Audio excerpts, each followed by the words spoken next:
২,০০০ টাকার উপরে ইউপিআই লেনদেন করলেই দিতে হবে 18% জিএসটি। সত্যি কি জানুন। তো দেখতে পাচ্ছেন এখানে আপনারা ২,০০০ টাকার বেশি যদি ইউপিআই লেনদেন করেন তাহলে 18% জিএসটি দিতে হবে। এই সংক্রান্ত আপডেটে কি বলা হয়েছে আমরা এক এক করে দেখে নেব এই প্রতিবেদনে। ইউপিআই লেনদেনে নাকি আর ফ্রি নয়, ২,০০০ টাকার উপরে লেনদেন করলে দিতে হবে জিএসটি, তাও আবার 18% জিএসটি। সোশ্যাল মিডিয়ায় ভাইরাল এই পোস্ট। ইতিমধ্যেই অনেকের মাথায় হাত পড়েছে এই ঘোষণা শুনে। কিন্তু সত্যিই কি সরকার অনলাইনে লেনদেনের জিএসটি বসাচ্ছে? এর জবাব দিল অর্থমন্ত্রক। তো দেখতে পাচ্ছেন এখানে ২,০০০ টাকার উপরে লেনদেন করতে গেলেই 18% জিএসটি, এমনই কিন্তু সোশ্যাল মিডিয়ায় ভাইরাল এই পোস্ট। তবে এই পোস্টে নিয়ে আসলে জবাব দিয়েছেন অর্থমন্ত্রক, কি বলেছে সমস্ত কিছুই আমরা এক এক করে দেখে নেব এই প্রতিবেদনে। দেখুন এখানে বলেছে, কেন্দ্রীয় অর্থমন্ত্রকের তরফে জানানো হয়েছে ২,০০০ টাকা লেনদেনের উপর 18% জিএসটি বসানোর ঘোষণা করা হয়নি।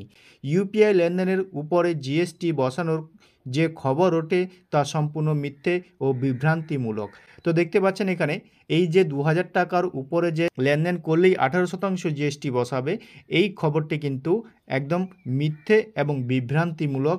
এটি একেবারে কোনো ঘোষণাই করেনি। সরকারের তরফে স্পষ্ট জানানো হয়েছে যে এমন কোনো প্রস্তাব আসেনি, সাধারণ ইউপিআই লেনদেনের কোনো জিএসটি নেওয়া হয় না। তো দেখতে পাচ্ছেন এটি কিন্তু পরিষ্কার জানিয়ে দিয়েছে এটি একেবারে ভিত্তিহীন বা এটি ভুয়ো খবর। অনলাইনে লেনদেনের ক্ষেত্রে মার্চেন্ট ডিসকাউন্ট রেট, এমডিআরের মতো নির্দিষ্ট কিছু চার্জের উপর জিএসটি নেওয়া হতো। তবে 2020 সালের জানুয়ারি মার্চেন্ট টু মার্চেন্ট এমডিআর তুলে নেওয়া হয়েছে, তাই এর উপরে কোনো জিএসটি নেওয়া হয় না। 2020 সালের জানুয়ারি মাসে মার্চেন্ট টু মার্চেন্ট এমডিআর তুলে নেওয়া হয়েছে, তাই এর উপর কোনো জিএসটি নেওয়া হচ্ছে না। অর্থমন্ত্রক জানিয়েছে দেশের দ্রুত ইউপিআই লেনদেন বাড়াচ্ছে। 2019-20 সাল থেকে যেখানে অনলাইনে লেনদেনের অঙ্ক ছিল 21.3 লক্ষ কোটি টাকা, 2025 সালের মার্চ মাস পর্যন্ত অনলাইনে লেনদেন 260.65 লক্ষ কোটি টাকা পৌঁছেছে। তো দেখতেই পেলেন এই সংক্রান্ত আপডেটে আপনারা কিন্তু জানতেই পেলেন যে ২,০০০ টাকায় 18% জিএসটি দিতে হবে। এটা কিন্তু একেবারে বিভ্রান্তিমূলক পোস্ট এবং ভুয়ো বলে জবাব দিলেন অর্থমন্ত্রক।